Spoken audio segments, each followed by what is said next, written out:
Thank you. Any other comment, question? Seeing none, do we have a motion?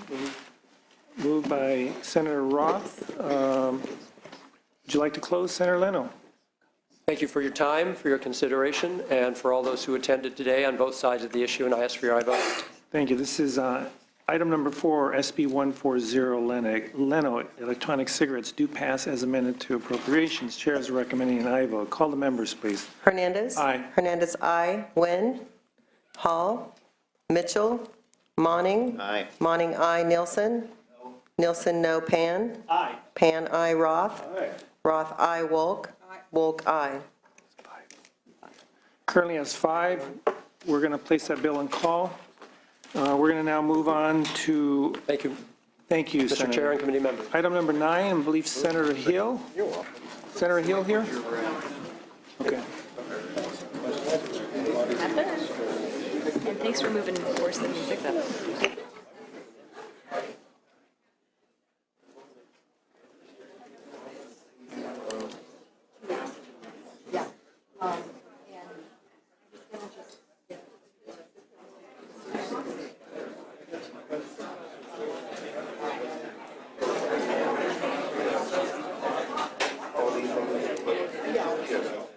That was part of it.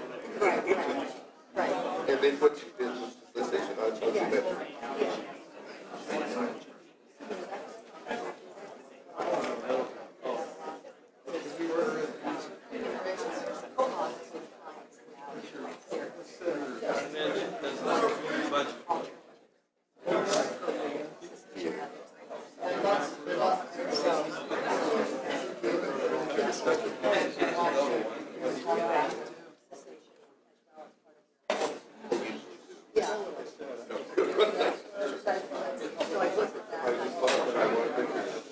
Okay, please, can we have a little quiet? We are now at item number 9, SB 361, Hill Skilled Nursing Facilities, Antimicrobial Stewardship Guidelines.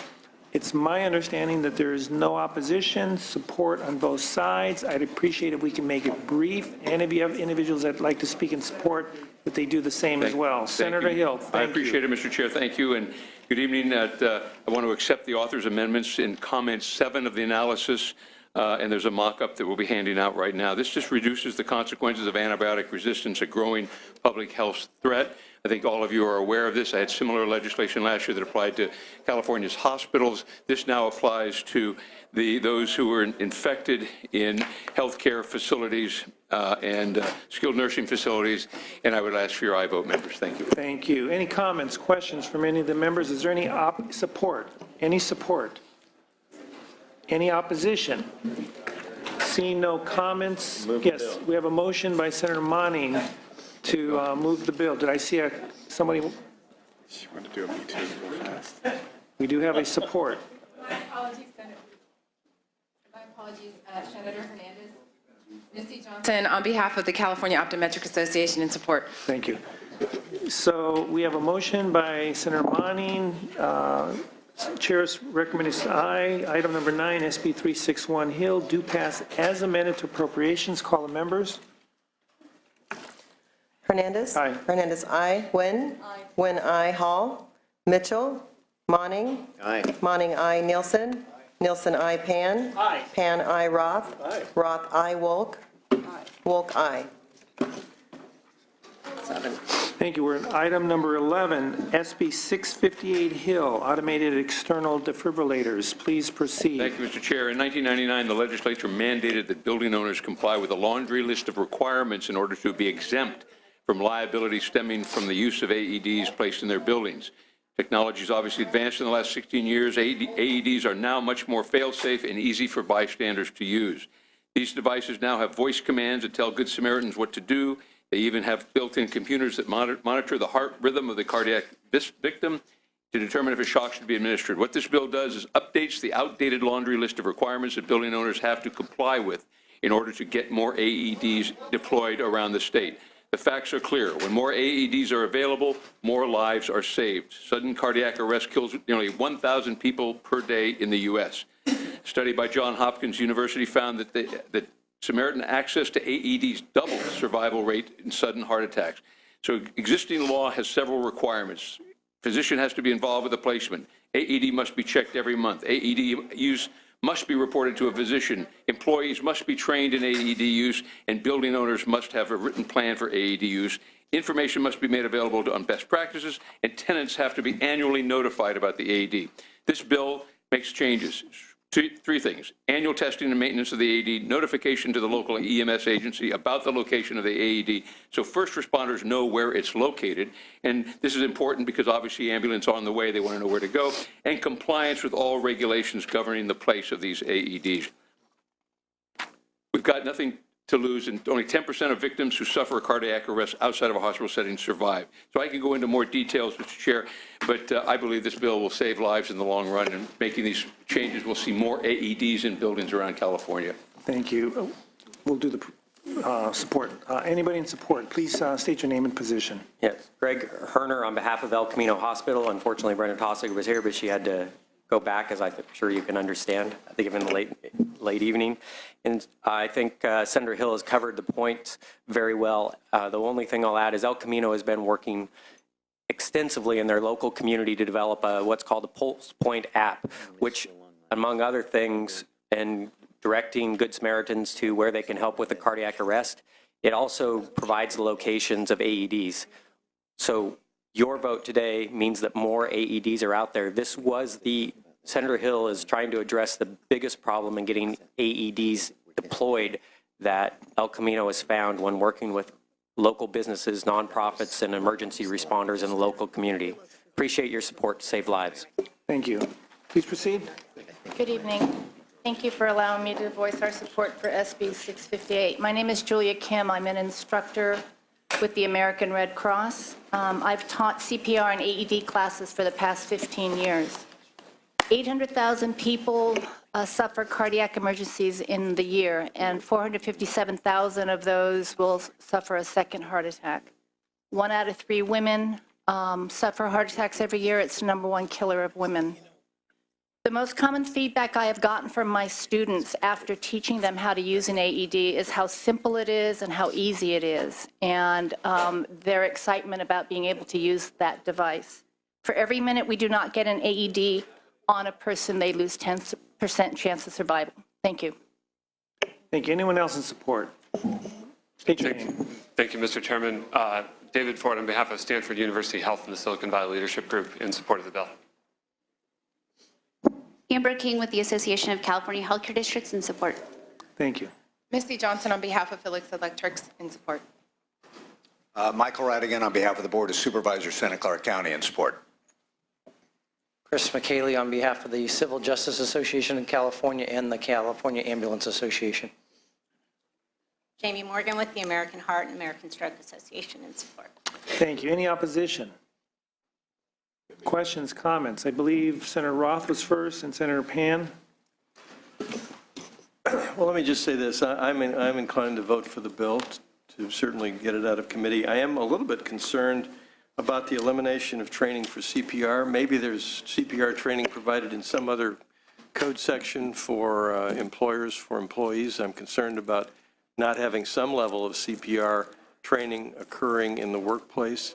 If it does not, somewhere outside of this bill, I'm concerned a little bit about if there's no at least basic familiarization training with the piece of equipment, however short, although I know you said, ma'am, that it's very easy to use. I'm just concerned about not providing some basic level of familiarization, whether it's here's the machine and here's how you turn it on and here's the button you push and this is the screen that you look at, so that when folks are faced with a critical situation in the workplace or someplace else, that they're not befuddled and betwixt by where to look and what to push.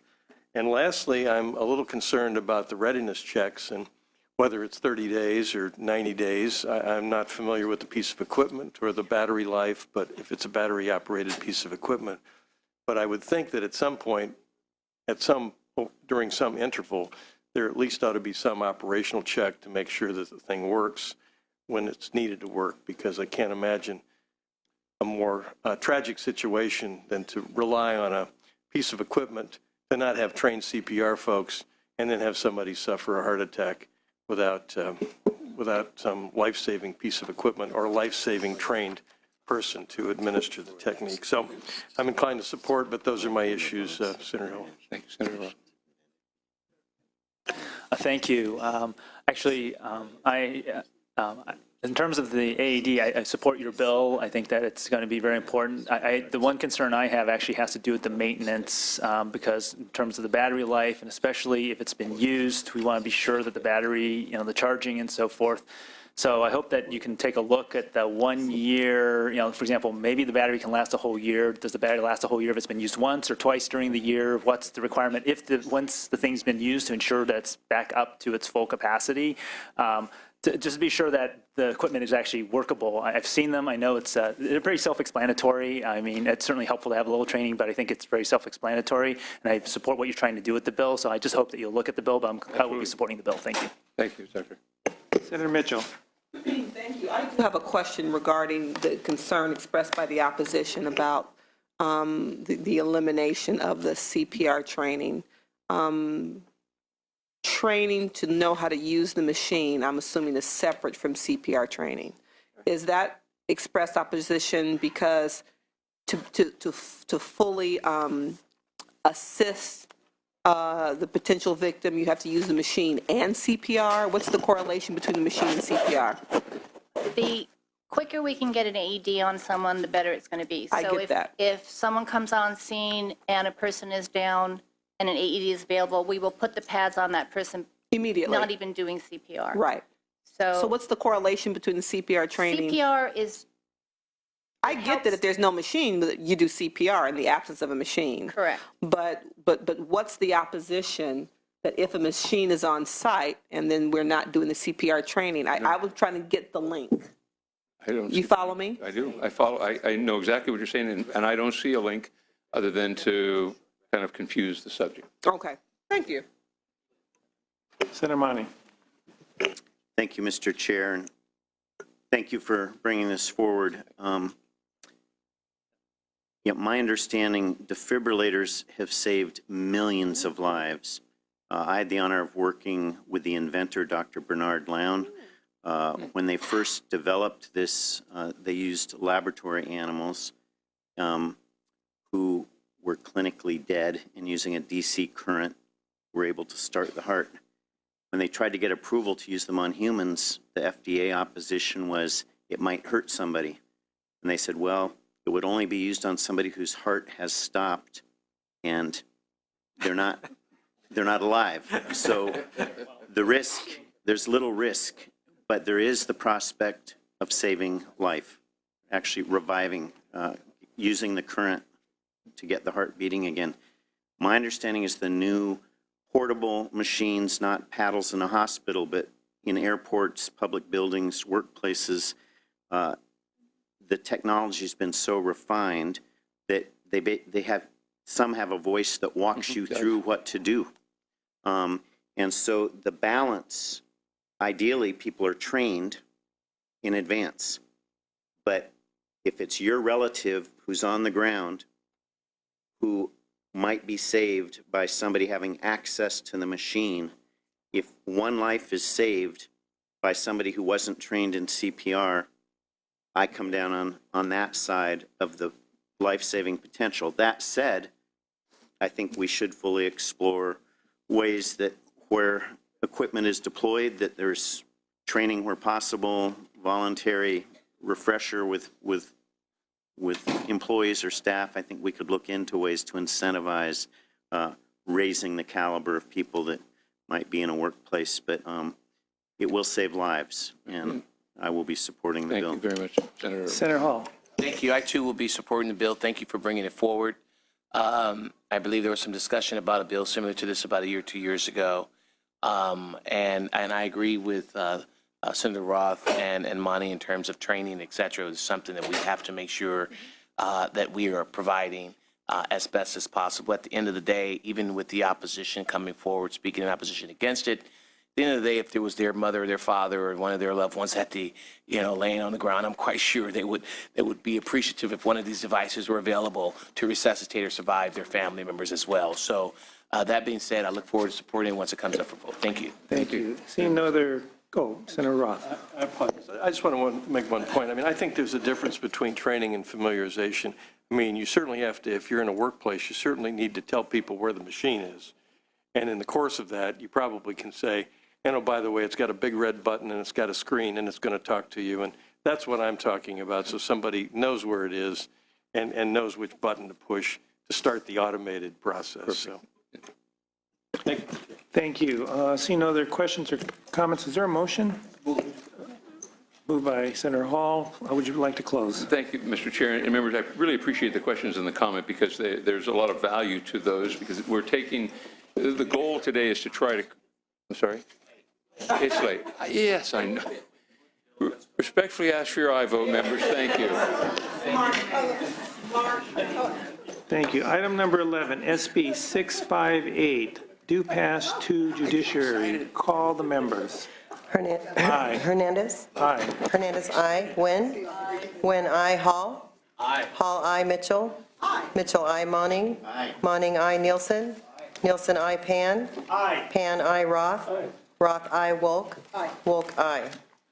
So that's currently 9-0. I believe everyone is here. That bill is out. So it's kind of ironic that they want you to run and do short your speech, but yet they keep asking questions. Exactly. Thank you, Mr. Chair. I appreciate that very much tonight. Thank you. Thank you, members. I mean, what a hypocrite. Thank you. I knew I liked this committee. Remember earlier, city takes the job seriously? Thank you, Mr. Chair. I will. I will be sure, Mr. Chair, to ask all 100 questions on your upcoming bills. Thank you. I will turn it over to Senator Nguyen.